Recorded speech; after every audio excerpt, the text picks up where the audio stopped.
cilvēka dzīvība nav vienkārša lieta tādā ziņā, kā reizēm mēs iedomājamies, ka cilvēks ir, viņš tagad dzīvo, pēc kāda laika viņa nebūs, un tad kāds var pateikt, varbūt arī, ka, var jau būt, ka nemaz tik slikti nav, tā pasaule ir tik ļauna, un visi tik ļauni, ka cilvēks tad ir, un tad viņa nav.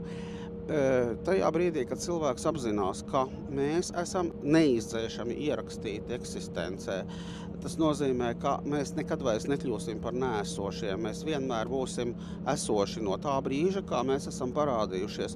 Un tā ir tāda mūžības perspektīva, kura attaisno faktu, ka pat ļoti sarežģītos apstākļos ir jādod iespēja katram cilvēkam izdzīvot viņa dzīvi, lai kāda tā būtu. Mēs zinām dažādus stāstus ar cilvēkiem, kuri ir nākuši pasaulē ļoti labvēlīgos apstākļos un ir sabojājuši savu dzīvi, pat briesmīgi sabojājuši. Un mēs zinām stāstus par cilvēkiem, kuriem šķietami visa pasaule ir bijusi sazvērējusies pret viņiem jau no piedzimšanas brīža.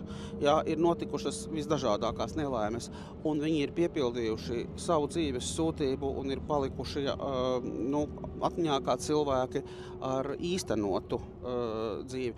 Tajā brīdī, kad mēs padomājam no šīs mūžības perspektīvas, tad mēs varbūt varam apzināties, ka cilvēka nonāvēšana pat tajā brīdī, kad viņš tiešām ir tikko ieņemts, ja tās ir mazs šūnu kopums, ir milzīgs pārkāpums pret esamību.